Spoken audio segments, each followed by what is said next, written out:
اور مشکات کو میں نے ڈکلیئر کیا ہے مشکات از دی انسائکلوپیڈیا آف حدیث. اہل سنت کی مین سٹریم کی جتنی کتابیں ہیں، صحیح بخاری، صحیح مسلم، جامعہ ترمذی، سنن ابی داؤد، سنن نسائی، ابن ماجہ، الموطا امام مالک، مسند احمد، المستدرک للحاکم، اسی طریقے سے سنن البیہقی، سنن الکبری البیہقی اور باقی کتابیں، آلموسٹ 13 کتابوں کے یہ سمجھ لیں نوٹس ہیں شیخ زبیر علیزئی رحمہ اللہ تعالی کی تحکیم اور تخریج کے ساتھ. ہماری ویب سائٹ اہل سنت پاک .com پہ 3 فائلز 18 MB کی موجود ہیں. جسے شوق ہے وہ ڈاؤن لوڈ کرے. اس کے میں نمبرز بتاؤں گا اور اسی کے فٹ نوٹ پہ آپ کو جو پرائمری کتابیں ہیں بخاری اور مسلم ان کے نمبرز بھی مل جائیں گے، اور بخاری اور مسلم کے علاوہ جو احادیث ہیں ان کے نمبرز اور ان کے اوپر حکم بھی لگا ہوا آپ کو انشاءاللہ تعالی اس میں مل جائے گا. اور اس کے تعارف پہ میں نے الگ سے ایک ڈیٹیل لیکچر بھی ریکارڈ کروایا ہے، وہ ضرور دیکھیں. مسئلہ نمبر 111B، مشکات المصابیح کا مکمل تعارف. تو یہ 10 احادیث، اس میں سے پہلی حدیث صحیح بخاری اور صحیح مسلم کی متفق علیہ حدیث ہے، اور مشکات میں اس کا نمبر ہے 1223 1223. اور یہ بڑی مشہور حدیث ہے جس سے آپ کو یہ بات پتا چلے گی کہ چاہے شب قدر ہو یا کوئی اور رات ہو، اس میں جو فضائل و برکات ہیں وہ کسی نہ کسی درجے میں روزانہ رات کے اندر آخری تہائی پہر کے اندر موجود ہیں. اور یہ بڑی مشہور حدیث ہے. آپ صلی اللہ علیہ وآلہ وسلم نے فرمایا ہر رات، یعنی 355 دن قمری اعتبار سے اور 365 دن سولر ایئرز کے اعتبار سے، ہر رات جب آخری تہائی رات باقی رہ جاتی ہے، یعنی رات کی ڈیوریشن ہے غروب آفتاب سے لے کر فجر کا وقت شروع ہونے تک، اس کو کہتے ہیں رات. اگر یہ سپوز 9 گھنٹے کی رات ہے تو اس کو 3 پہ ڈیوائیڈ کر لیں تو آخری جو 3 گھنٹے ہوں گے، ہر رات تمہارا رب آسمان دنیا پر نزول فرماتا ہے جیسا کہ اس کی شان کے لائق ہے، اور پوچھتا ہے کوئی ہے جو مجھ سے دعا کرے کہ میں اس کی دعا قبول کروں، کوئی ہے جو مجھ سے مانگے کہ میں اسے عطا کروں، کوئی ہے جو مجھ سے مغفرت طلب کرے کہ میں اسے بخشش عطا فرما دوں. اور یہ سلسلہ جاری رہتا ہے حتیٰ کہ طلوع فجر ہو جائے، یعنی آخری تہائی رات کا جو حصہ ہے ختم سحری تک، فجر کا وقت شروع ہونے تک اللہ تعالیٰ کی طرف سے یہ ندا آتی رہتی ہے. اب یہ جو اللہ تعالیٰ کا نزول ہے اپنی شان کے لائق، یہ متشابہات میں سے ہے، اور اس میں دونوں ایکسٹریمز ہیں. ایک طرف جو ہے وہ جامعہ ہیں جو بالکل باطل تعویلات کرتے ہیں ان کی، اور دوسری طرف جو ہے وہ مجسمہ ہیں جو اللہ تعالیٰ کے لیے بالکل فزیکل جس طریقے سے مثالیں دی جاتی ہیں وہ مثالیں بیان کرتے ہیں. یہ دونوں اہل سنت کی مین سٹریم سے ہٹے ہوئے ہیں، اور انہی کی باقیات کسی نہ کسی فارم میں آج جو ہے وہ آپ سمجھ لیں حنفیوں اور بعض سلفی علماء کے اندر موجود ہے کہ بعض اوقات وہ اس طریقے سے ان صفات کو بیان کرتے ہیں سلفی کہ وہ مجسمہ والا عقیدہ محسوس ہونا شروع ہو جاتا ہے. اسی طریقے سے حنفی اس طریقے سے بیان کرتے ہیں گویا کہ جہمیہ والا عقیدہ لگنا شروع ہو جاتا ہے، جبکہ اس کے درمیان ہے حق راستہ. اور اس پہ جس کو شوق ہو تو یوٹیوب پہ آپ رومن میں جا کر لکھیں اللہ کہاں ہے، یا انگلش میں بھی لکھ دیں ویئر از اللہ، تو سب سے ٹاپ پہ انشاءاللہ میرا کلپ کھل جائے گا، جو میرا خیال ہارڈلی 11-12 منٹ کا کلپ ہے. اسی طریقے سے استواء علی العرش کے حوالے سے بھی میرا کلپ ہے 10-12 منٹ کا، وہ بھی آپ کو مل جائے گا. آج اس کی ڈیٹیل میں جانے کی ضرورت نہیں ہے. دوسری حدیث پرٹیکولرلی بالخصوص شعبان المعظم کی فضیلت سے ریلیٹڈ ہے، اور یہ بڑی مشہور حدیث ہے اور بڑی کریٹیکل حدیث ہے. میں اس کا نمبر بھی بتا دیتا ہوں. سنن نسائی میں ہے 2359 انٹرنیشنل نمبر کے مطابق، اور دور حاضر میں 2 بڑے محدثین شیخ زبیر علیزئی رحمہ اللہ تعالی المتوفى 1435 ہجری اور شیخ ناصر الدین البانی رحمہ اللہ تعالی المتوفى 1999 عیسوی، ان دونوں نے اس کی تحکیم کی ہے صحت کے ساتھ. اور مشکات میں آپ کو یہ حدیث تو نہیں ملے گی، لیکن شیخ زبیر صاحب نے جو شعبان المعظم پہ ضعیف روایت تھی اس کے فٹ نوٹ پہ لکھ دیا کہ یہ شعب الایمان امام بیہقی کی کتاب کی روایت تو ضعیف ہے، لیکن یہ روایت صحیح ہے جو یہ میں بیان کرنے جا رہا ہوں۔ 1305 نمبر 1305 مشکات میں جو حدیث ہے اس کے فٹ نوٹ پہ یہ حدیث شیخ زبیر صاحب نے سنن نسائی کی لکھ دی ہے۔ اسامہ ابن زید رضی اللہ تعالیٰ عنہ کہتے ہیں کہ میں نے نبی صلی اللہ علیہ وسلم سے پوچھا، اے اللہ کے محبوب صلی اللہ علیہ وآلہ وسلم، کیا وجہ ہے کہ میں آپ کو رمضان المبارک کے بعد کسی اور مہینے میں اتنے روزے رکھتا ہوا نہیں دیکھتا جتنے روزے آپ شعبان المعظم کے مہینے میں رکھتے ہیں؟ تو آپ صلی اللہ علیہ وسلم نے فرمایا کہ یہ جو مہینہ ہے جو رجب اور رمضان کے درمیان ہے، یعنی شعبان، یہ ایسا مہینہ ہے کہ اکثر لوگ اس کی فضیلت سے غافل ہیں۔ یہ بڑی امپورٹنٹ بات ہے، اکثر لوگ اس کی فضیلت سے ناواقف ہیں اور غافل ہیں، غافل کے الفاظ ہیں، جبکہ یہ ایسا مہینہ ہے کہ جس میں اعمال اللہ کے حضور پیش کیے جاتے ہیں، اور میں اس لیے کثرت سے روزے رکھتا ہوں، اور بخاری مسلم کی حدیث میں آتا ہے کہ بعض اوقات آپ نے شعبان کا پورا مہینہ ہی روزے رکھے ہیں۔ میں اس لیے کثرت سے روزے رکھتا ہوں کہ میری یہ خواہش ہے کہ جب اللہ تعالیٰ کے حضور شعبان کے مہینے میں میرا نامہ اعمال پیش ہو تو میں روزے کی حالت میں ہوں، روزے کی حالت میں میرا نامہ اعمال پیش ہو۔ اچھا، نامہ اعمال جو ہے بخاری مسلم کی ایک حدیث میں آتا ہے کہ روزانہ بھی پیش ہوتے ہیں، عصر اور فجر کے وقت فرشتے جو ہیں وہ بدلتے ہیں۔ اسی طریقے سے اسی کانٹیکسٹ میں ایک حدیث ہے صحیح مسلم میں اور جامعہ ترمذی میں موجود ہے اور مشکات میں ہے 2056 کہ آپ صلی اللہ علیہ وآلہ وسلم ہر پیر اور جمعرات کا روزہ رکھتے تھے۔ پوچھا گیا کیوں رکھتے ہیں، تو فرمایا ہر پیر اور ہر جمعرات کو نامہ اعمال اللہ کے حضور پیش ہوتے ہیں، میری خواہش ہے کہ میں روزے کی حالت میں میرا نامہ اعمال اٹھایا جائے۔ یعنی ہفتہ وار بھی پیشی ہوتی ہے پیر اور جمعرات کو، روزانہ جو ہے عصر اور فجر کے وقت، اور ہفتے میں پھر وہ کمبائنڈ فارم میں، جس طرح ہمارا بھی ہوتا ہے کہ ایک سال کا بجٹ آتا ہے پھر مہینوں پہ ڈیوائیڈ ہوا ہوتا ہے، پھر منی بجٹس ہوتے ہیں، تو اللہ تعالیٰ کا بھی جو سال کا پورا سیشن ہے وہ شب قدر ہے جو رمضان کے آخری عشرے کی طاق راتوں میں ہے، اور جو ہفتہ وار ہے وہ اس اعتبار سے پیر اور جمعرات اور روزانہ فجر اور عصر کے وقت، اور سال میں ایک مہینہ اللہ تعالیٰ نے مخصوص کیا ہے، ایک تو ایک رات ہے نا، ایک مہینہ بھی مخصوص ہے، وہ شعبان المعظم کا مہینہ ہے اس حدیث کے تحت۔ اچھا، اسی کانٹیکسٹ میں ایک اور حدیث بھی ہے جو صحیح مسلم میں ہے اور مشکات میں اس کا نمبر ہے 2045 کہ آپ صلی اللہ علیہ وسلم سے جب پیر کے روزے کے بارے میں پوچھا گیا تو آپ نے فرمایا فیہ ولدت وفیہ انزل علیہ، کہ میں پیر کا روزہ اس لیے رکھتا ہوں کہ اس دن میں پیدا ہوا اور اسی دن مجھ پر پہلی دفعہ وحی نازل ہوئی، یعنی اللہ تعالیٰ نے آپ کو مبعوث فرمایا۔ نبی پیدائشی طور پہ نبی ہوتا ہے لیکن مبعوث اس وقت ہوتا ہے جب اللہ تعالیٰ کی طرف سے حکم اس کی طرف آتا ہے۔ تیسری حدیث بھی بخاری اور مسلم دونوں میں موجود ہے، مشکات میں ہے 2036۔ اما عائشہ رضی اللہ تعالیٰ عنہ کہتی ہیں کہ میں نے رمضان المبارک کے علاوہ آپ صلی اللہ علیہ وآلہ وسلم کو کسی بھی اور مہینے میں اتنے روزے رکھتے ہوئے نہیں دیکھا جتنا کہ شعبان کے مہینے میں روزے کثرت کے ساتھ رکھتے ہوئے دیکھا ہے۔ چوتھی حدیث صحیح مسلم سے مشکات میں ہے 2036، اس میں اما عائشہ کے الفاظ ہے کہ آپ صلی اللہ علیہ وسلم شعبان کا پورا مہینہ ہی روزہ رکھا کرتے تھے۔ اب یہ دونوں طرف تطبیق آپٹیمل سولوشن یہ ہوگا کہ اکثر آپ کا عمل یہ تھا کہ آپ صلی اللہ علیہ وسلم پورا مہینہ ہی روزہ رکھا کرتے تھے شعبان کا، بسا اوقات بیچ میں سے چھوڑ بھی دیتے تھے، اور یہ دونوں یعنی آپ صلی اللہ علیہ وسلم سے اعمال ثابت ہیں۔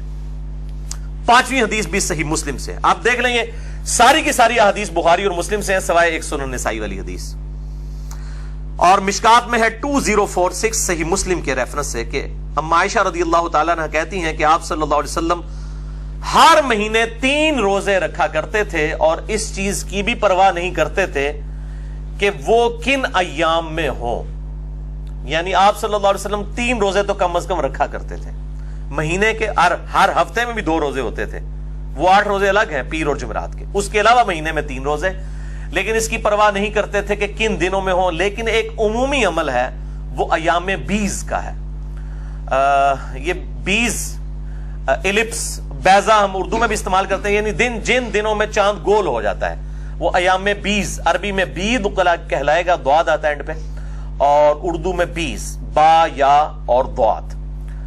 جن دنوں میں چاند گول ہوتا ہے انہیں کہتے ہیں ایام بیز، 13، 14 اور 15 چاند کی راتیں ہیں۔ ان میں آپ صلی اللہ علیہ وسلم کا عمومی عمل تھا۔ ویسے اگر یہ نہ بھی رکھیں تو باقی دنوں میں ضرور 3 روزے مہینے کے پورا کیا کرتے تھے، اور اس حوالے سے وہ چھٹی حدیث ہے، صحیح بخاری اور صحیح مسلم دونوں میں موجود ہے، مشکات میں ہے 2054 کہ آپ صلی اللہ علیہ وسلم نے فرمایا کہ ہر ماہ میں 3 روزے رکھ لینے والا گویا اس طرح ہے کہ وہ ہمیشہ ہی روزہ رکھتا ہے۔ یعنی ہمیشہ اگر کوئی شخص روزہ رکھے تو اگر مہینے میں 3 روزے رکھ لے تو اللہ تعالیٰ اس کو گویا اس طرح کا ثواب عطا فرمائے گا کہ وہ ہمیشہ روزہ رکھنے والے کے مترادف ہے۔ اور اسی حدیث میں الفاظ موجود ہیں کہ آپ صلی اللہ علیہ وسلم نے روزانہ روزہ رکھنے سے منع فرمایا، اور فرمایا اگر کسی نے بہت روزے رکھنے ہیں تو داؤدی روزے رکھے، یعنی ایک دن روزہ رکھے اور ایک دن چھوڑ دے۔ یہ ایز اے لاسٹ ریزارٹ، یعنی مہینے میں آپ یہ ایک روزہ چھوڑ کے ایک روزہ یہ رکھ سکتے ہیں، اس کی اجازت مرحمت فرما دی۔ اچھا، یہ جو سیم فضیلت ہے، جو مہینے میں 3 روزے رکھے اسے پورے سال کے روزوں کا ثواب ملے گا۔ اب مہینے میں 3 رکھیں تو سال کے کتنے بنے؟ 12 تیا 36۔ ایک آسان عمل بھی ہے، وہ صحیح مسلم میں ہے اور مشکات میں 2047 کہ آپ صلی اللہ علیہ وآلہ وسلم نے فرمایا جو شخص رمضان کے بعد 6 روزے رکھ لے شوال کے، اب اس میں کوئی شرط نہیں ہے کہ وہ فوراً بعد شروع کرنے ہیں، بعض نے کہا جی ایک فوراً رکھ لو، باقی پاویں پورے مہینے رکھ لو، کوئی تفریق نہیں ہے، پورے مہینے میں جس وقت چاہیں یہ 6 کی گنتی پوری کر سکتے ہیں، چاہے فوراً بات کر لیں چاہے بعد میں شروع کریں، جس وقت مرضی یہ 6 روزے رکھ لے۔ صحیح مسلم مشکات میں 2047 تو گویا اس طرح ہے کہ وہ پورا سال ہمیشہ ہی روزہ رکھنے والے کے مترادف ہے۔ تو یہ اللہ تعالیٰ کی طرف سے آسانی ہے کہ آپ 36 روزے رکھ کے بھی اور 6 روزے رکھ کے بھی، جیسے صحیح مسلم میں حدیث ہے کہ سیدہ جویریہ رضی اللہ تعالی عنہا آپ صلی اللہ علیہ وسلم فجر کے بعد کہیں گئے تو دیکھا مصلی پہ بیٹھی ہوئی ہیں، کافی دیر بعد آپ واپس آئے، سورج کافی بلند تھا، وہ اس وقت تک مصلی پہ بیٹھی عبادت کر رہی تھی، تو آپ نے فرمایا کہ تم صبح سے بیٹھی ابھی تک عبادت کر رہی ہو؟ انہوں نے کہا ہاں جی۔ تو آپ صلی اللہ علیہ وسلم فرمایا کہ میں نے 4 کلمات 3 دفعہ کہے ہیں اور مجھے اس سے زیادہ ثواب مل گیا، سبحان اللہ وبحمدہ عدد خلقہ ورضا نفسہ وزنۃ عرشہ ومداد کلماتہ۔ یہ 4 کلمات سبحان اللہ وبحمدہ کے ساتھ 3 دفعہ کہہ لیے اور کہا تم سے زیادہ ثواب مجھے مل گیا۔ وہی اللہ کی رحمت ہے۔ اسی طریقے سے شوال کے 6 روزے سے بھی پورے سال کے روزوں کا ثواب مل جائے گا، مہینے کے 3 روزے رکھنے سے بھی پورے سال کے روزے۔ تو آپ چوپڑیاں نالے 2 کرو، جس کو زیادہ شوق ہے وہ 3 روزے بھی رکھے، شوال کے 6 روزے بھی رکھے۔ باقی میرا اپنا پرسنل جو ہے ایکسپیرینس اور تجربہ یہ کہتا ہے کہ اگر رمضان کے فوراً ساتھ ہی 6 رکھ لیے جائیں تو وہ آسان ہوتے ہیں رکھنے، کیونکہ ایک روٹین بنی ہوئی ہوتی ہے۔ جب آپ روٹین توڑتے ہیں پھر ذرا مشکل ہو جاتا ہے، جائز تو ہے اور اس میں کوئی قدغن بھی نہیں ہے، لیکن اس وقت فوراً ساتھ رکھ لینا آسانی ہوتا ہے۔ 7ویں حدیث بھی بخاری اور مسلم دونوں میں ہے، مشکات میں 1262 سیدنا ابو ہریرہ کہتے ہیں رضی اللہ تعالیٰ عنہ کہ نبی صلی اللہ علیہ وسلم نے مجھے 3 کاموں کی نصیحت کی تھی۔ نمبر 1، مہینے میں 3 روزے رکھنا، وہی ایام 20 والے۔ نمبر 2، روزانہ اشراق یا چاشت یا دوحہ یا اوابین، یہ چاروں ایک ہی نماز کے نام ہے، میرا مسئلہ نمبر آپ 30 دیکھ لیں، میں نے اس میں بتایا۔ چاشت کی کم از کم 2 رکعتیں پڑھ لینا، اور تیسرا سونے سے پہلے وتر پڑھ لینا۔ ویسے تو افضل ہے آخری پہر میں، لیکن جو شخص مطلب اہتمام نہ کر سکتا ہو تو سونے سے پہلے ضرور پڑھ لے۔ آپ صلی اللہ علیہ وسلم سے ہر طرح ثابت ہے، سونے سے پہلے بھی اور رات کو اٹھ کے بھی۔ اور نماز وتر پہ میں نے ڈیٹیل 2 گھنٹے کا لیکچر دے دیا ہے، مسئلہ نمبر 130، مسئلہ نمبر 130، نماز وتر سے متعلق صحیح فقہی احکام و مسائل۔ 8ویں حدیث سنن نسائی سے ہے، مشکات میں اس کا نمبر ہے 2071۔ ابن عباس رضی اللہ تعالیٰ عنہ کہتے ہیں کہ آپ صلی اللہ علیہ وآلہ وسلم چاہے سفر ہو چاہے مقیم حالت میں حضر میں ہو، آپ صلی اللہ علیہ وسلم ایام 20 کے روزے کبھی نہیں چھوڑتے تھے، سفر میں بھی رکھتے تھے، 13، 14 اور 15۔ 9ویں حدیث سیدنا ابو ذر غفاری رضی اللہ تعالیٰ عنہ کے حوالے سے ہے، جامعہ ترمذی میں اور سنن نسائی کے اندر، مشکات میں اس کا نمبر ہے 2057۔ ابو ذر غفاری رضی اللہ تعالیٰ عنہ کہتے ہیں کہ آپ صلی اللہ علیہ وآلہ وسلم نے فرمایا کہ اے ابو ذر، جب تم مہینے میں 3 روزے رکھو تو 13، 14 اور 15 کو رکھا کرو چاند کی، یعنی ایام 20 جن میں چاند گول ہوتا ہے، 13، 14، 15۔ لیکن مسلم کی حدیث ہم پہلے سن چکے ہیں، یہ ضروری نہیں ہے، یہ بہتر ہے 13، 14، 15۔ ادروائز آپ پورے مہینے میں کسی بھی وقت 3 روزے رکھ سکتے ہیں، یہ افضلیت والا معاملہ ہے۔ اب آگے میرے بھائیوں وہ ٹروتھ ریویلنگ 10ویں حدیث شعبان المعظم کے روزے کے حوالے سے، اور پرٹیکولرلی 15 شعبان المعظم کا جو روزہ ہے اس کے حوالے سے۔ اس کو شب برات کے ساتھ کوئی مکس نہ کرے، وہ 15ویں رات ہے، یہ 15واں دن ہے، وہ الگ چیز ہے، یہ الگ چیز ہے۔ کیونکہ جن لوگوں نے جنہوں کہتے ہیں روند مارنا ہوتا ہے نا، وہ کو گل کچھ دی کچھ بنا چھڑ دینا، تو میں پہلے کلیئر کر لوں، یہ شب برات کی بات نہیں ہو رہی، یہ 15 شعبان کے دن کے روزے کی بات ہو رہی ہے۔ صحیح بخاری اور صحیح مسلم دونوں میں یہ حدیث موجود ہے۔ بخاری میں اس کا نمبر ہے 1983 اور مسلم میں 2751 اور مشکات میں اس کا نمبر ہے 2038۔ اور اس حدیث سے جو میں رزلٹ نکال رہا ہوں، یہ میرا تفرد نہیں ہے، اہل سنت ہی میں سے ایک اہل حدیث میں سے نکلا ہوا آف شوٹ ہے، جماعت المسلمین والے، ان کا بھی یہی موقف ہے، وہ بھی 15 شعبان کے روزے کو نہ صرف سنت بلکہ واجب سمجھتے ہیں، وہ دوسری ایکسٹریم پہ ہیں، میں ان کا بھی رد کر دوں گا۔ بہرحال وہ 15 شعبان کے روزے کو بخاری اور مسلم کی اس حدیث کے تحت سنت سمجھتے ہیں۔ سیدنا عمران بن حسین رضی اللہ تعالیٰ عنہ کہتے ہیں کہ نبی صلی اللہ علیہ وآلہ وسلم نے مجھ سے یا کسی اور شخص سے یہ بات پوچھی، اب وہ تابعی کو یاد نہیں کہ انہی سے پوچھی تھی یا کسی اور صحابی سے۔ کیا پوچھا؟ اصمت من سرر شعبان، کیا تم نے شعبان، سرر شعبان، یہ سرر عربی میں 2 معنوں میں استعمال ہوتا ہے، ایک تو یہ اردو میں بھی ہم سرے کے طور پہ بھی استعمال کرتے ہیں نا، شعبان کے سرے کا روزہ رکھا ہے، یا وہ سرا ہوگا پہلا عشرہ یا ہوگا تیسرا عشرہ، اور ایک جو سرر کا معنی ہے وہ درمیان اور بیچ بھی آتا ہے، کھوکھلی چیز، سینٹر کے لیے بھی یہ سرر کا لفظ استعمال ہوتا ہے، اور یہ اپروپریٹ ٹرانسلیشن ہے کیونکہ اس کو سپورٹیو ایک اور حدیث ہے جو میں انشاءاللہ آن کیمرہ بھی دکھا دوں گا انشاءاللہ۔ تو تم نے سرر شعبان یعنی شعبان کے بیچ کا روزہ رکھا ہے؟ تو انہوں نے عرض کیا نہیں یا رسول اللہ صلی اللہ علیہ وآلہ وسلم۔ تو آپ نے فرمایا پھر جب تم رمضان کے روزے مکمل کر لو تو شوال کے اندر 2 روزے رکھ لینا، یعنی یہ ایک روزہ چھوٹا ہے، اب اس کے بدلے 2 روزے رکھ لینا، یہ ترغیب دلانے کے لیے، کوئی واجب نہیں، ترغیب دلانے کے لیے، یعنی وہ اس کے ایکویلنٹ 2 روزے ہو جائیں گے۔ بعض لوگ اس طرف گئے کہ یہ جو بیچ والا شعبان ہے اس سے مراد ایام 20 کے 3 روزے ہیں، بھائی اگر 3 چھوڑے ہوتے تو اس کے بدلے 6 رکھوائے جاتے یا کم از کم 3 کو کم کر کے تو آپ نے 2 نہیں کروانے تھے، لاجیکلی 3 کو 3 تو رکھنا چاہیے تھا، تو اس سے مراد ایک ہی روزہ ہے 15 شعبان کا سینٹر کا، اور اس کے ایکویلنٹ پھر کہا گیا اگر وہ رہ جائے تو شوال میں 2 روزے رکھ لو۔ یہ حدیث بخاری اور مسلم دونوں میں ہے۔ صحیح مسلم میں ایک اس کا طریق ہے جس نے بالکل یہ ایمبیگوٹی جو ابہام ہے وہ دور کر دیا، انٹرنیشنل نمبر کے مطابق 2745 ہے، یہ مشکات میں موجود نہیں ہے، مسلم میں ہے، اور اس میں سرر شعبان کی جگہ لفظ ہے سرتی ھذا الشہر۔ سرہ کہتے ہیں عربی میں ناف کو، ناف تقریباً جسم کے سینٹر میں ہوتی ہے، یہ آپ سمجھ لیں سینٹر آف گریوٹی ہے انسان کا، ناف، نیول ہم انگلش میں کہہ دیتے سے۔ تو یہ سرہ وہ آتا ہے نا تحت السرہ اور فوق السرہ، ناف کے اوپر ناف کے نیچے، علی سرہ، تو اس میں سرتی ھذا الشہر ہے۔ صحیح مسلم 2745۔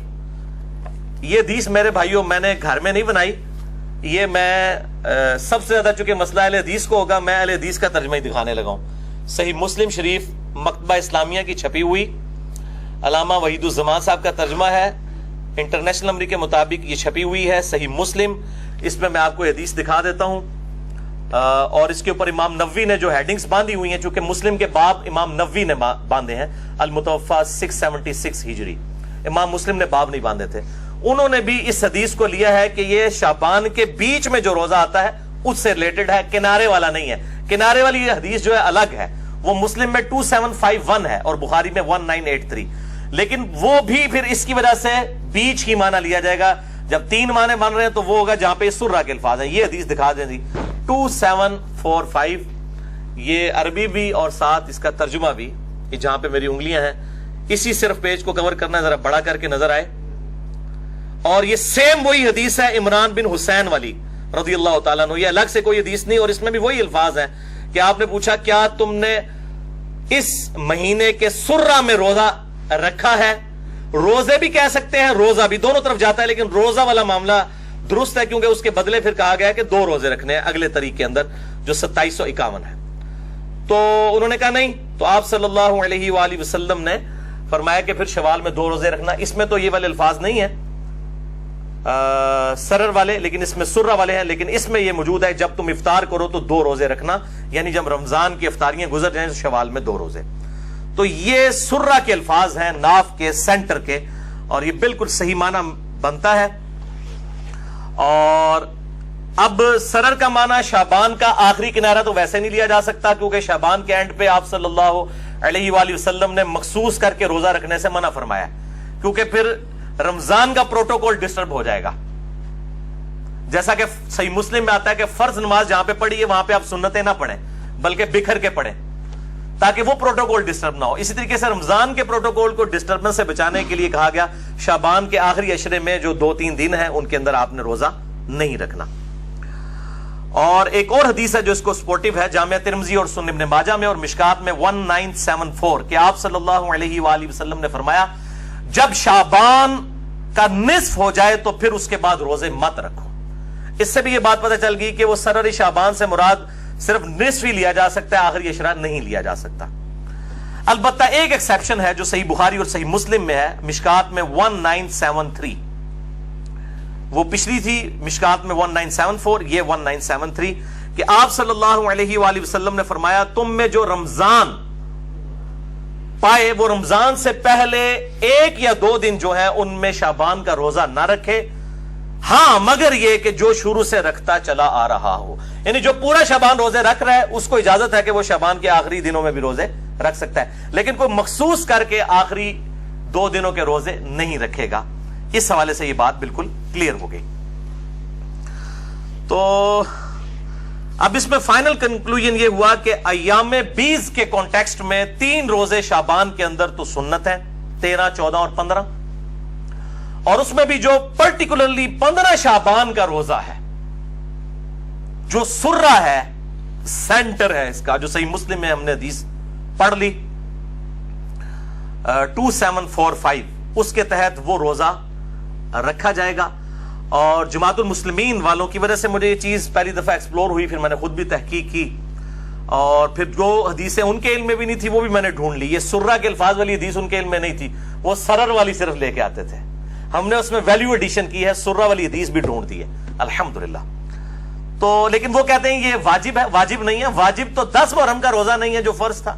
بخاری اور مسلم میں حدیث ہے کہ 10 محرم کا روزہ رمضان کی فرضیت سے پہلے ہر مسلمان پہ فرض تھا، جب رمضان کے روزے فرض ہوئے تو آپ صلی اللہ علیہ وآلہ وسلم نے حکم عام دیا کہ اب جس کی مرضی 10 محرم کا روزہ رکھے، جس کی مرضی نہ رکھے، اور وہ بھی پھر بعد میں کہا گیا 9 اور 10 2 ملا کے رکھنے ہیں، وہ الگ سے ایک ٹاپک ہے۔ تو جب 10 محرم کا روزہ جو رمضان سے پہلے فرض تھا اس کی فرضیت ختم ہو گئی رمضان کی وجہ سے، تو یہ 15 شعبان کا روزہ کیسے واجب یا فرض ہو سکتا ہے؟ بہر سنت ہے، اور اس کی ترغیب دلائیں، اس کے اوپر مٹی ڈالی ہوئی تھی لوگوں نے، اور وہ فوراً فکر پڑ جاتی تھی نہیں جی وہ 15 شعبان کے روزے کی بات کریں گے تو لوگ شب برات منانا شروع کر دیں گے۔ یہ تو اسی طریقے سے صحیح مسلم میں حدیث ہے قبروں پہ جاؤ تاکہ آخرت کی یاد آئے، تو کوئی کہنے جی یہ مسلم کی یہ حدیث نہ بیان کریں، لوگ قبروں پہ جائیں گے تو قبروں سے مانگنا شروع کر دیں گے۔ یہ وہی چیز ہے کہ ناک میں مکھی بیٹھے تو ناک ہی کاٹ دو، بھائی مکھی کو اڑائیں آپ۔ تو یہ جو علماء کے فرقہ وارانہ تعصب پر مبنی رویے ہیں، اب آج تو زیر عتاب اہل حدیث علماء ہوئے ہیں، اس کے علاوہ بھی جو بریلوی دیوبندی ان کے اندر اس سے زیادہ خرابیاں پائی جاتی ہیں، اہل تشیع کے اندر اس سے زیادہ خرابیاں پائی جاتی ہیں۔ میں سب کو مطلب پرٹیکولر کر رہا ہوں، ظاہر ہے کہ بعض اوقات کسی ایک کا دن ہوتا ہے، آج چونکہ ان کا دن آیا ہوا ہے، اور اس کے بعد اب بریلیوں والا معاملہ شروع ہو جائے گا۔ شب برات کے حوالے سے کوئی روایت بھی صحیح سند سے ثابت نہیں، البتہ ایک تابعی کا قول ہے، میں وہ بیان کر دوں گا انشاءاللہ تعالی۔ تو یہ جو روزہ ہے اب 1438 ہجری جو یہ سال اب ہے ہجری اعتبار سے، اس میں جو شعبان المعظم 1438 ہجری کا جو 15 شعبان کا روزہ ہے وہ آ رہا ہے 12 مئی 2017 کو۔ آج 6 مئی 2017 ہے، 12 مئی 2017 جمعے کے دن، اور بخاری اور مسلم میں حدیث موجود ہے، ابو داؤد میں ذرا وضاحت کے ساتھ ہے، آپ صلی اللہ علیہ وسلم نے اکیلے جو ہے وہ جمعے کا روزہ اور اکیلا ہفتے کا روزہ رکھنے سے منع فرمایا، لیکن اسی مسلم کی حدیث میں الفاظ ہیں جو میں آگے چل کے وہ حدیث بیان بھی کر دوں گا کہ اگر یہ جو جمعے کا روزہ ہے یہ بیچ میں آ جائے یا کوئی خاص ایک مخصوص ٹائم کے اوپر آ جائے پھر وہ ایکسیپشن ہے، یعنی اگر 10 محرم آ جاتی ہے جمعے والے دن، یا اسی طریقے سے یوم عرفہ کا روزہ آ جاتا ہے جمعے والے دن، تو پھر اب یہ نہیں دیکھا جائے گا کہ جمعے کا روزہ منع ہے تو یوم عرفہ کا بھی روزہ نہیں رکھیں گے، نہیں، یا ہفتے والے دن آ جائے تو روزہ رکھا جائے گا، البتہ بالکل مخصوص کر کے، جس طرح یہودیوں نے ہفتے کا دن کر لیا اور عیسائیوں نے اتوار کا دن، اس طریقے سے مخصوص کرنے کو آپ صلی اللہ علیہ وآلہ وسلم نے منع فرمایا ہے، اور یہ حدیث صحیح مسلم میں ہے 2684 اور مشکات میں ہے 2052 کہ آپ صلی اللہ علیہ وآلہ وسلم نے فرمایا تم میں سے کوئی شخص شب جمعہ کو قیام کے لیے اور جمعے کے دن کو روزے کے لیے مخصوص نہ کر لے سوائے اس کے کہ تمہارے روزوں کے درمیان وہ آ جائے۔ اگر وہ کوئی ایسا معاملہ ہے جو علیحدہ سے فضیلت موجود ہے، یا آپ کنزیکٹیو روزے رکھ رہے ہیں یا الگ سے فضیلت ہے، اس کی پھر ایکسیپشن ہے، اور بیسیکلی یہود و نصارہ کی مخالفت کے لیے بات کی گئی، لیکن افسوس امت صرف جمعے کی نماز ہی پڑھتی ہے اکثر، حالانکہ آپ صلی اللہ علیہ وسلم نے کہا کہ اس طرح کے سے تم نہ بن جانا یہودیوں کی طرح اور عیسائیوں کی طرح، نعوذ باللہ من ذالک۔ تو 15 شعبان 1438 ہجری بمطابق 12 مئی 2017 اسلام آباد میں ختم سحری جو ہے وہ 3:30 ہے، اور آپ جہلم کا نکالنا ہے تو آپ 3 منٹ مائنس کر لیں، اور اسلام آباد میں افطار جو ہے وہ پورے 7 بجے ہے۔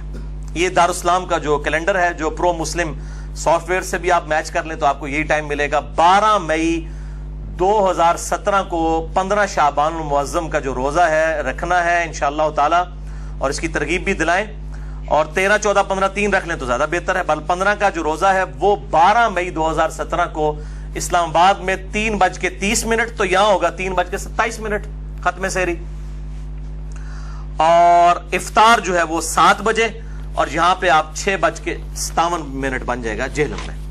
تو میں پھر کلیئر کر دوں کہ یہ 15 شعبان کے روزے کی بات کر رہا ہوں، شب برات کے روزے کی بات نہیں میں کر رہا، یہ دو الگ چیزیں ہیں، ان کو بالکل مکس نہ کریں۔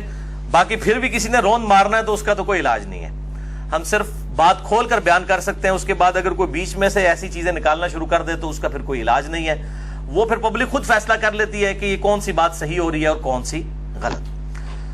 اب میرے بھائیوں 5 ضعیف الاسناد احادیث شب برات کے حوالے سے، اور ایک صحیح سند کے ساتھ جو قول ہے ایک تابعی کا، میں وہ بیان کروں گا، لیکن اس کی ڈیٹیل میں جانے سے پہلے آپ ایک دفعہ درود شریف پڑھ لیجیے۔ اللہم صلی علی محمد وعلی آل محمد کما صلیت علی ابراہیم وعلی آل ابراہیم انک حمید مجید، اللہم بارک علی محمد وعلی آل محمد کما بارکت علی ابراہیم وعلی آل ابراہیم انک حمید مجید۔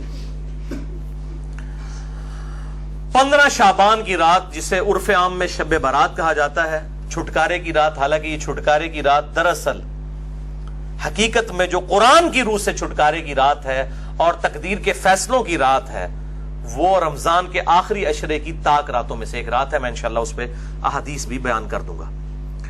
بہرحال یہ 5 احادیث پبلک میں مشہور ہیں، 5 کی 5 ضعیف ہیں، سن لیجئے۔ پہلی حدیث جامعہ ترمذی اور سنن ابن ماجہ سے ہے، مشکات میں ہے 1299، بڑی مشہور حدیث ہے۔ اما عائشہ رضی اللہ تعالیٰ عنہ کہتی ہیں آپ صلی اللہ علیہ وآلہ وسلم کو میں نے ایک رات بستر پہ نہیں پایا تو میں آپ کو ڈھونڈتے ہوئے نکلی، تو آپ صلی اللہ علیہ وآلہ وسلم بقیع غرقد تشریف لے گئے تھے، بقیع قبرستان میں، اور آپ صلی اللہ علیہ وآلہ وسلم نے وہاں پر یعنی دعا فرمائی، اور اما عائشہ کہتی ہیں کہ آپ صلی اللہ علیہ وآلہ وسلم سے پہلے ہی واپس آ گئی تو آپ صلی اللہ علیہ وسلم نے مجھ سے مخاطب ہو کر فرمایا کہ کیا تم نے یہ گمان کیا تھا کہ اللہ اور اس کا رسول تم سے خیانت کریں گے؟ یعنی سانس پھولا ہوا تھا تو آپ کو پتا چل گیا کہ یہ میرے پیچھے آئی تھی، یعنی مراد یہ کہ تم یہ سمجھی کہ میں کسی اور زوجہ کے پاس چلی گئی، اور وہی اما عائشہ نے کہا کہ ہاں میں یہی سمجھی تھی۔ تو آپ نے فرمایا یہ بے شک نصف شعبان کی رات ہے، یعنی 15ویں رات ہے شعبان کی، 14 اور 15 کی درمیانی رات۔ اس رات اللہ تعالیٰ آسمان دنیا پر نزول فرماتا ہے جیسا کہ اس کی شان کے لائق ہے، اور بنی کلب کی بکریوں کے بالوں سے بھی زیادہ لوگوں کی مغفرت کر دیتا ہے۔ لیکن یہ روایت ہے ضعیف۔ ڈاکٹر طاہر القادری صاحب یہ روایت پڑھتے پڑھتے ٹھٹک گئے، کیونکہ اس کے آگے لکھا تھا امام ترمذی نے کہ روایتی جعلی ہے۔ لیکن یہ علماء اتنے بے شرم ہیں اور بالکل خیال نہیں کرتے ہیں کہ آدھی حدیثیں پڑھتے ہیں، اور چلے کوئی جاہل ہو تو ہم اس کو بینیفٹ آف ڈاؤٹ دے سکتے ہیں، لیکن اگر کوئی عالم اس طرح کی کام کرے گا تو اس کو تو پھر ہم نہیں چھوڑیں گے۔ یہ بے شرمی کی انتہا ہے اور علمی خیانت کی انتہا ہے۔ ٹھٹک گئے۔ آگے کے الفاظ ہیں، امام ترمذی کہتے ہیں کہ یہ روایت منقطع ہے، سب سے شدید جرح ہے کہ راویوں کی ملاقات ہی نہیں ہے آپس میں، اور وہ کہتے ہیں اس میں جو تبع تابعی ہے یحییٰ بن کثیر، اس کی ملاقات تابعی عروہ سے ثابت نہیں جو سیدہ عائشہ کے بھانجے تھے، اور جو تبع تابعی ہے حجاج، اس کی ملاقات یحییٰ بن کثیر سے سما ثابت نہیں ہے۔ اور پھر ساتھ امام ترمذی نے لکھا کہ میں نے اپنے استاد امام بخاری رحمہ اللہ تعالی جنہوں نے صحیح بخاری لکھی ہے ان سے جب اس حدیث کے بارے میں پوچھا تو انہوں نے بھی کہا یہ حدیث صحیح نہیں ہے، یہ حدیث ضعیف ہے، اور یہ سارے سکم انہوں نے بتائے۔ البتہ ایک حدیث ہے صحیح مسلم میں 2256 جس میں رات کا تو ذکر نہیں کہ یہ کون سی تھی، بہرحال یہ الفاظ موجود ہیں صحیح مسلم 2256 کہ آپ صلی اللہ علیہ وسلم ایک دفعہ رات کو اٹھ کے قبرستان بقیع غرقد چلے گئے، 3 دفعہ یوں ہاتھ اٹھا کر آپ نے دعا کی، بڑی لمبی دعا کی، اما عائشہ بھی پیچھے پہنچی، اور پھر بعد میں پہلے ہی وہ آگے اپنے بسترے پہ سانس پھولا ہوا تھا، آپ نے فرمایا کہ تو میرے پیچھے آئی تھی، تو نے کیا سمجھا اللہ اور اس کا رسول خیانت کریں گے، سیم وہی الفاظ ہے۔ پھر آپ نے فرمایا کہ جب تم سوئی ہوئی تھی، لیٹی ہوئی تھی، میں نے گمان کیا کہ تم سو گئی ہو، میرے پاس جبرائیل آئے تھے، انہوں نے مجھے اللہ کا پیغام دیا کہ جا کر بقیع غرقد میں جو دفن ہے مسلمان ان کے لیے دعائے مغفرت کریں، تو میں ان کی دعائے مغفرت کے لیے بقیع غرقد قبرستان میں آیا اور 3 دفعہ ہاتھ اٹھا کے دعا کی۔ اس سے یہ بھی بات پتہ چلی کہ بعض جو سلفی علماء کا یہ موقف ہے کہ قبر کے سامنے ہاتھ اٹھا کے دعا نہیں کر سکتے، وہ بالکل باطل ہے۔ قبر کے سامنے ہاتھ اٹھا کے دعا کر سکتے ہیں، اور اس میں یہ نہیں ہے کہ وہ قبر والے سے مانگ رہے ہیں، وہ آپ اللہ ہی سے مانگ رہے ہیں۔ نبی صلی اللہ علیہ وسلم نے بقیع غرقد قبرستان میں 3 دفعہ ہاتھ اٹھا کے دعا کی، صحیح مسلم 2256۔ بلکہ المستدرک للحاکم میں موجود ہے کہ تمہارا رب حیا فرماتا ہے اس شخص سے جو ہاتھ اٹھا کے دعا کرے کہ اسے محروم لوٹائے۔ ہاتھ اٹھا کے دعا کرنا یہ افضل عمل ہے، اور آپ ہر دعا کے لیے، ایون نماز کے بعد بھی آپ اجتماعی دعا کی بات نہیں کر رہا، الگ سے جو آپ دعا ہاتھ اٹھا کے کریں تو زیادہ بہتر ہے، نہ بھی اٹھائیں تب بھی ٹھیک ہے۔ ہم ٹائلٹ میں جاتے وقت ہاتھ اٹھا کے دعا کرنے تو نہیں جاتے، کر کے جاتے، یا بسم اللہ جو ہم پڑھتے ہیں کھانے سے پہلے ہاتھ اٹھا کے تو نہیں، دونوں طریقے سے بہتر ہے کہ آپ ہاتھ اٹھا کے کریں، اس سے بغیر بھی بالکل ثابت ہے۔ دیکھ لیں میں ساتھ کتنے چھوٹے چھوٹے مسائل بتا دیتا ہوں، اور یہی جو مسلم کی حدیث ہے 2256 اسی میں وہ دعا ہے، السلام علیکم اہل الدیار من المؤمنین والمسلمین وانا انشاء اللہ بکم للاحقون نسأل اللہ لنا ولکم العافیہ، جو قبرستان جانے کی دعا ہے کہ اے اس قبرستان کے رہنے والے مسلمان مرد و عورت، مومنین مرد و عورت، ہم تم پر سلامتی بھیجتے ہیں، اور ہم تم سے اللہ کے حضور جو ہے وہ عافیت کا سوال کرتے ہیں، بے شک ہم بھی مر کے تمہارے پاس آنے والے ہیں، اپنے لیے بھی اور تمہارے لیے بھی اللہ کے حضور ہم عافیت کا سوال کرتے ہیں۔ دوسری حدیث شعب الایمان، امام بیہقی کی کتاب میں ہے 1305، مشکات کے اندر اس کا نمبر ہے، اور یہ ویسے پرائمری کتاب ہے امام بیہقی کی شعب الایمان۔ اما عائشہ کہتی ہیں کہ 15 شعبان کی رات تھی، اس کے بارے میں آپ صلی اللہ علیہ وآلہ وسلم نے فرمایا کہ 15ویں رات کو اس سال پیدا ہونے والے اور اس سال فوت ہونے والوں کے نام لکھ دیے جاتے ہیں، اسی رات اعمال اوپر چڑھتے ہیں اور لوگوں کا رزق بھی لکھ دیا جاتا ہے۔ یہ سارے فضائل قرآن کے اندر سورہ القدر سورت نمبر 97 میں تقدیر کے فیصلے کی رات، اور سورہ الدخان کے اندر شب قدر کے بارے میں آئے ہیں۔ اور میرا اصول یہ ہے کہ اگر کوئی حدیث جس کو محدثین بھی ضعیف کہہ رہے ہوں اور وہ قرآن سے بھی ٹکرا رہی ہو تو اس کو ریجیکٹ کرنا بالکل آسان کام ہے۔ اس حوالے سے وہ حدیث بھی میں انشاءاللہ بعد میں بتا دیتا ہوں۔ تو یہ روایت بھی منقطع ہے۔ اس میں ابن حارث جو تابعی ہے اس کی سیدہ عائشہ سے کوئی ملاقات ثابت نہیں ہے، یہ منقطع روایت ہے. اور دوسرے طریق میں ابن کثیر العبدی ضعیف راوی ہے. البتہ جو شعبان میں اعمال اللہ کے حضور چڑھائے جاتے ہیں وہ حدیث ٹھیک ہے، سنن نسائی 2359 جو ہم آلریڈی ڈسکس کر چکے ہیں. تیسری حدیث سنن ابن ماجہ سے ہے 1306 مشکات کے اندر اس کا نمبر ہے. اور اس حدیث کو وہ ضعیف جمع ضعیف برابر ہے حسن کا فارمولہ لگا کے شیخ البانی نے صحیح کہا ہوا ہے. اور اس میں مجھے ایک لطیفہ بھی ضمناً یاد آ گیا. آج سے کئی سال پہلے اسلام آباد میں ایک اہل حدیث عالم جو ہے وہ بریلویوں پہ گرج رہے تھے، یہ بدعت ہے اس رات میں عبادت کرنا، کوئی ثابت نہیں، کوئی حدیث نہیں. تو میں نے ان کو ایک چٹ لکھ کے بھیجی کہ آپ کے جو روحانی ابا جان ہے محدث اعظم سعودیہ شیخ ناصر الدین البانی، انہوں نے تو یہ سنن ابن ماجہ کی روایت کو جو مشکات میں 1306 ہے اس کو تو صحیح کہا ہوا ہے. تو مہربانی کر کے یہ جتنا غصہ ہے یہ البانی پہ بھی نکالیں آپ. تو اگر آپ کہتے ہیں اس کی اجتہادی غلطی ہے تو ان بیچاروں کو بھی اجتہادی غلطی کہہ کے چھوڑ دیں. یعنی آپ نے دوغلی پالیسی کیوں رکھی ہے؟ یا کم از کم پبلک کو بتائیں تو صحیح. لے جی بے شرمی کی انتہا ہے، اس بندے نے چٹ بھی پڑھی ہے لیکن بیان نہیں کیا. اپنے بابے سب کو ہی پیارے ہیں، ہمارا بابا ہمیں پیارا تو وہی صاحب ہے، بابے سب کو پیارے ہیں. یہ بابوں کا فتنہ بڑا خطرناک ہے، چاہے وہ کسی بھی شکل میں نکل آئے. تو یہ مجھے ضمناً بات یاد آ گئی اسی حدیث کے حوالے سے. ابو موسیٰ اشعری رضی اللہ تعالیٰ عنہ کہتے ہیں کہ نبی صلی اللہ علیہ وسلم نے فرمایا بے شک اللہ تعالیٰ شعبان کی 15ویں رات اپنے بندوں پر خصوصی توجہ فرماتا ہے اور تمام مخلوق کو بخش دیتا ہے سوائے نمبر 1 مشرک کے اور نمبر 2 کینہ رکھنے والے کے. یہ انتہائی سخت ضعیف روایت ہے اور اس میں کئی حکم ہیں. نمبر 1 زبیر بن مسلم اور عبد الرحمن مجہول راوی ہیں، ان نون راوی ہیں، جن کا کوئی یعنی لاپتہ راوی ہیں، جن کا کوئی تعارف نہیں ہے. دوسرا ابن لہیہ اور ولید بن مسلم، یہ دونوں مدلس ہیں اور عام سے روایت کر رہے ہیں اور سما کی تصریح کوئی نہیں ہے.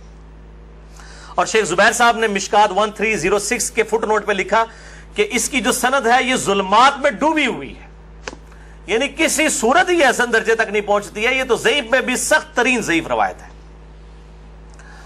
اور اس میں پھر اب وہ 11,000 وولٹ والی روایت یہاں پہ بیان کر دوں جو کہتے ہیں ہم صحیح اور ضعیف کا فرق نہیں کرتے، اور میری مجبوری ہے، اس کے بغیر یہ دماغ میں ڈرل نہیں ہوتا یہ روایت میں بیان نہ کروں. تو مشکات میں ہے 4902 مسند احمد اور امام بخاری کی الادب المفرد کے حوالے سے. امام بخاری کی بھی ساری حدیثیں صحیح نہیں ہیں، صرف صحیح بخاری کی روایتیں صحیح ہیں. الادب المفرد میں یہ ضعیف روایت ہے. اور اگر ہم وہ ڈاکٹر طارق قاضی صاحب کہتے ہیں ہم امام حنیفہ کے مقلد ہیں، آپ بخاری کے مقلد ہیں، اگر ہم بخاری کے مقلد ہوں تو اس روایت کو صحیح مانیں. مشکات میں 4902 ہے کہ جو شخص اپنے جہلی نسب پر فخر کرے تو اس کو پھر تم کہو کہ تم اپنے جہلی نسب پہ فخر کرتے ہو، اسے کہو کہ اپنے باپ کی شرمگاہ کاٹ کے اپنے منہ میں رکھ لے، نعوذ باللہ من ذالک. اور یہ بات اس سے کنایے سے نہ کرو، ڈائریکٹ کرو. اتنی بےہودہ بات آپ صلی اللہ علیہ وسلم کبھی کہہ سکتے ہیں؟ وَإِنَّكَ لَعَلَىٰ خُلُقٍ عَظِيمٍ، اخلاق کے بلند ترین درجے پہ فائز. اور بخاری اور مسلم کی حدیث کہ آپ صلی اللہ علیہ وآلہ وسلم میں کنواری لڑکیوں سے زیادہ شرم و حیا تھی، وہ اس قسم کی بات کر سکتے تھے. اس میں بھی یہی حکم ہے. اس میں حسن بصری مدلس ہیں اور ان سے روایت کر رہے ہیں، اور صحیح مسلم کے مقدمے میں موجود ہے کہ مدلس کی ان والی روایت سما کی تصریح کے بغیر ضعیف ہوگی. مسئلہ نمبر 36 میرا سن لیں، ضعیف الاسناد اور من گھڑت احادیث کے فتنے کا تحقیقی جائزہ، جسے شوق ہو تو یہ میں نے الزامی جواب پھکی کے طور پہ یہ اینٹی وائنم دیا تھا، یہ والی روایت.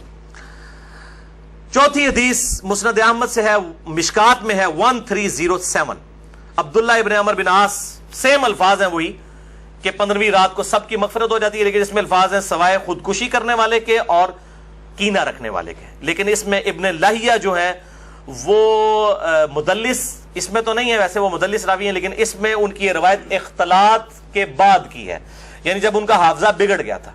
یہ امام حاکم نے المستدرک الحاکم میں کئی روایتوں کو بخاری مسلم کی شرط پہ صحیح کہا ہے، اور بات بھی صحیح ہے کہ بخاری اور مسلم کے راویوں سے وہ حدیثیں ہیں، لیکن ان میں کئی راوی ایسے ہیں، کئی صحابہ بھی ایسے ہیں کہ وفات سے پہلے وہ اپنی حدیثوں کو مکس کر جاتے تھے، حافظہ کمزور پڑ گیا. تو اگر راوی ثقہ ہو بعد میں اس کا حافظہ بگڑ جائے تو اس کے حافظہ بگڑنے سے پہلی والی روایتیں جو ہوں گی وہ صحیح ہوں گی، بعد والی ضعیف ہوں گی. یہ بعد والی ہے کیوں؟ جو راوی ان سے یہ روایت بیان کر رہا ہے اس کی ملاقات ان کا حافظہ بگڑنے کے بعد ہوئی ہے، وہ پہلے کا راوی نہیں ہے.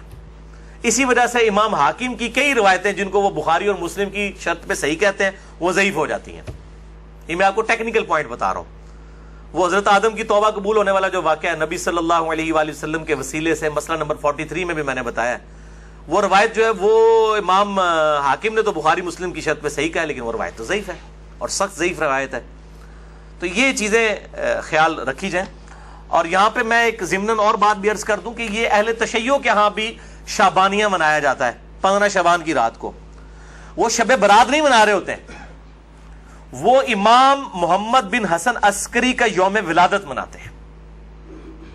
ان کے ہاں بھی یہ کانسیپٹ نہیں ہے شب برات والا، لیکن وہ ہمارے بریلوی بھائی خوش ہو رہے ہوتے ہیں کہ انہوں نے بھی لائٹنگ کی ہوئی ہے، ہم نے بھی کی ہے، تے سنی شیعہ دا اجماع بنا لیندے نے. دیکھو اجماع کوئی نہیں ہے، وہ اپنے چکر چ ہوندے ہیں، تسی اپنے چکر چ ہوندے ہو. ٹھیک ہے، اسی اپنے چکر چ اسی اپنی آخرت دی فکر چ. تو وہ امام محمد بن حسن عسکری کا یوم ولادت. 5ویں حدیث سنن ابن ماجہ سے ہے، مشکات میں 1308.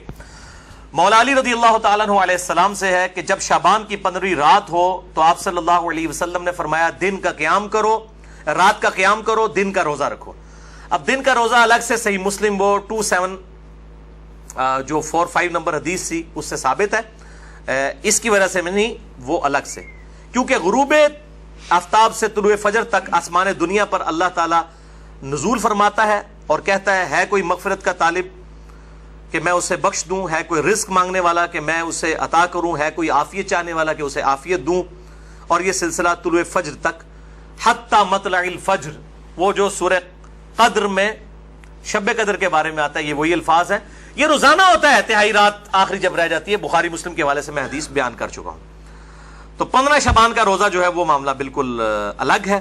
اس حوالے سے اور کئی روایتیں ہیں. شیخ زبیر علی زئی رحمہ اللہ تعالیٰ نے ایک پورا مضمون لکھا تھا جو مقالات کی پہلی جلد کے اندر وہ مضمون موجود ہے. جسے شوق ہے تو وہ پڑھ سکتا ہے. 14-15 صفحوں کا مضمون ہے جس میں انہوں نے یہ ساری بحثیں اس کی ضعیف روایتوں کے حوالے سے کی ہیں. اور انہوں نے ہی ایک صحیح قول بھی ایک تابعی کا لکھا، لیکن چونکہ تابعی کا قول مقطوع ہوتا ہے اور تابعی اگر کوئی غیب کی بات کرے گا تو وہ ضروری نہیں کسی صحابی سے سنی ہو، وہ کسی دوسرے تابعی سے بھی سن سکتا ہے. صحابی کی غیبی خبر جو ہے نا بیان کی ہوئی وہ امپلائڈ ہے کہ نبی صلی اللہ علیہ وآلہ وسلم سے سنی ہے. صحابی کی جو مرسل ہے وہ ایکسیپٹیبل ہے، اسے ہم موقوف روایت کہتے ہیں. تابعی کی مرسل ایکسیپٹیبل نہیں، اس کو ہم مقطوع کہتے ہیں. یہ غیبی خبر سے متعلق ہے، لیکن یہ تابعی تک قول ثابت ہے. اس کا مطلب یہ ہوا کہ اس زمانے میں بھی یہ مسئلہ موجود تھا. مکحول تابعی ہیں شام کے، یہ مشہور تابعی ہیں اور ان کے بارے میں مشہور ہے کہ اکثر مرسل روایتیں چھوٹے ہوئے واسطوں والی بیان کرتے تھے. شعب الایمان امام بیہقی کی کتاب میں انٹرنیشنل نمبر کے مطابق 3671 نمبر یہ روایت ہے. وہ کہتے ہیں کہ 15ویں شعبان کو اللہ تعالیٰ زمین والوں کی طرف متوجہ ہوتا ہے 15ویں شعبان کی رات کو، اور کافر اور کینہ رکھنے والے کے سوا سب کو بخش دیتا ہے. اب یہ روایتیں اتنی زیادہ ہیں کہ اس کی وجہ سے بعض اہل حدیث علماء کا بھی یہ موقف ہے کہ کچھ نہ کچھ اس کی اصل موجود ہے. اکثر تو نہیں مانتے لیکن کچھ اہل حدیث علماء بھی مانتے ہیں، اور دیوبند بریلوی تو ویسے ہی مانتے ہیں. اور میرا موقف شروع سے جو تھا وہی ہے کہ میں ہمیشہ فتویٰ نہیں لگاتا، خود کرتا نہیں ہوں، کسی پہ فتویٰ نہیں لگاتا. میرا مسئلہ نمبر 44 پرانا بھی سن لیں اور اب یہ نیا بھی آج ریکارڈ ہو رہا ہے. میرا موقف وہی تھا 5 سال پہلے بھی، اور باقی میں خود کیوں نہیں کرتا، جب تک کوئی چیز اتھینٹیکیٹ نہ ہو جائے تو نہیں کرنی چاہیے. یہ اکثر کہتے ہیں نیکی کا کام ہے، خیر ہے کرنے دو جی. لوگ سال کے بعد اگر کوئی نکلی ہے عبادت کے لیے، تو میرے بھائی سال کے بعد لوگ عید کی نماز کے لیے نکلتے ہیں، تو آپ عید کی اذان کیوں نہیں دیتے ہیں لوگوں کو بلانے کے لیے؟ نہیں جی ثابت نہیں ہے. تو کیا ثابت نہ ہوئی تو کیا ہوا؟ گناہ کا کام تو نہیں ہے، دے دیا کریں اذان. سال بعد لوگوں نے عید پڑھنے کے لیے نکلنا ہوتا ہے. پکیجے الزامی جواب، اینٹی وینم لاجیکل آنسر. تو کہیں گے نہیں جی ثابت نہیں. بھئی آپ کا تو فارمولہ تھا، ثابت ہو یا نہ ہو نیکی کا کام ہے تو کر لیں. تو عید کی اذان دے دیں، جنازے کی اذان دے دیں. کیوں نہیں دیتے؟ کہتے ہیں جی نبی صلی اللہ علیہ وآلہ وسلم سے ثابت نہیں. ہم بھی یہی کہہ رہے ہیں. اور پھر اس حدیث کو بھی یاد کر لیں جو صحیح مسلم میں 2684 اور مشکات میں 2052 ہے کہ آپ صلی اللہ علیہ وآلہ وسلم نے جمعے کے دن کو اور جمعے کی رات یعنی شب جمعہ کو قیام کے لیے مخصوص کر لینا، یعنی میں نے صرف یہ اسی میں ہی قیام کرنا ہے، اس سے منع فرمایا ہے. اور الا یہ کہ کسی کے روزے پہلے سے چلتے آ رہے ہوں یا کوئی پرٹیکولر روزہ آ جائے، جس طرح 10 محرم کا روزہ آ گیا یا یوم عرفہ کا، وہ رکھ سکتا ہے، اس کے علاوہ نہیں. اور بیسیکلی مقصد تھا مخالفت یہود و نصارہ کی. یہودیوں نے ہفتے کے دن کو مخصوص کیا اور عیسائیوں نے اتوار کو، تو کہیں مسلمان جمعہ ہی نہ پھاڑ لین خالی، اور پھر بھی مسلمان بعد نہیں ہے، انہوں نے جمعہ پھاڑ لیا ہے، خیال ہونا پھر بھی کوئی نہیں کیا، وَلِعَوْذُ بِاللَّهِ تَعَالَى۔